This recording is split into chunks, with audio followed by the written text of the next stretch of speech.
कोल्हापूर लोकसभा मतदारसंघातून काँग्रेस पक्षाकडून शाहू महाराज छत्रपती यांची उमेदवारी निश्चित झाल्यानंतर महायुतीचा उमेदवार कोण असणार याकडे सर्वांचे लक्ष लागून राहिलं होतं. महायुतीच्या उमेदवाराबाबत नागरिकांमध्ये संभ्रमाचे वातावरण निर्माण असल्याने या मतदारसंघातून खासदार संजय मंडलिक किंवा भाजपचे नेते समरजितसिंह घाटगे यांना उमेदवारी मिळण्याची चर्चा सुरू होती. मात्र माध्यमांमधून येणाऱ्या माहितीमुळे महायुतीतील कार्यकर्ते आणि पदाधिकारी यांच्यात संभ्रम निर्माण झाला होता. त्याच पार्श्वभूमीवर विद्यमान खासदार संजय मंडलिक यांनी मुख्यमंत्री एकनाथ शिंदे यांची भेट घेतली. या भेटीनंतर संजय मंडलिक यांची उमेदवारी कोल्हापूर लोकसभा मतदारसंघातून निश्चित झाल्याचे समजते.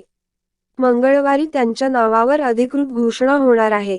केवळ औपचारिकता बाकी असल्याचे सांगत खासदार मंडलिक यांनी प्रचाराला सुरुवात केली आहे.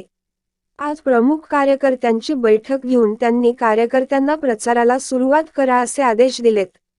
मात्र त्यापूर्वी मुख्यमंत्री एकनाथ शिंदे यांनी खासदार संजय मंडलिक यांच्याशी फोनवर चर्चा केली. मुख्यमंत्री एकनाथ शिंदे यांच्याशी फोनवर चर्चा केल्याचे सांगत खासदार संजय मंडलिक यांनी तुमची उमेदवारी ठरली असून तुम्ही कामं सुरू ठेवा अशा सूचना दिल्या आहेत. माध्यमात येणाऱ्या बातम्यांमधून संभ्रम दूर करण्यासाठी मुख्यमंत्री शिंदे यांची भेट घेतली.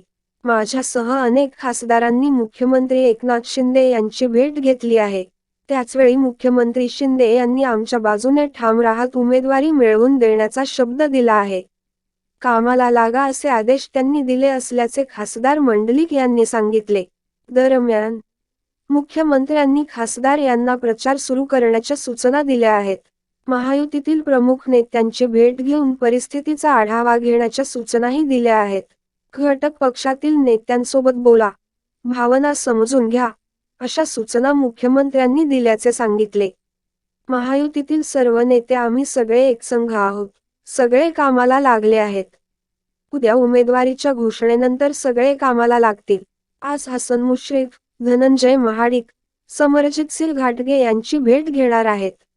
शाहू महाराज छत्रपती हे देखील मला काल भेटले असून त्यांनी निवडणुकीला उभारणार असल्याचे सांगितले आहे.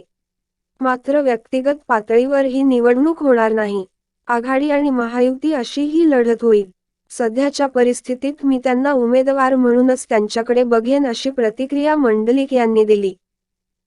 यावर तुम्हाला काय वाटते कमेंट बॉक्समध्ये लिहा. चॅनेलला सबस्क्राईब केले नसेल तर नक्की सबस्क्राईब करा.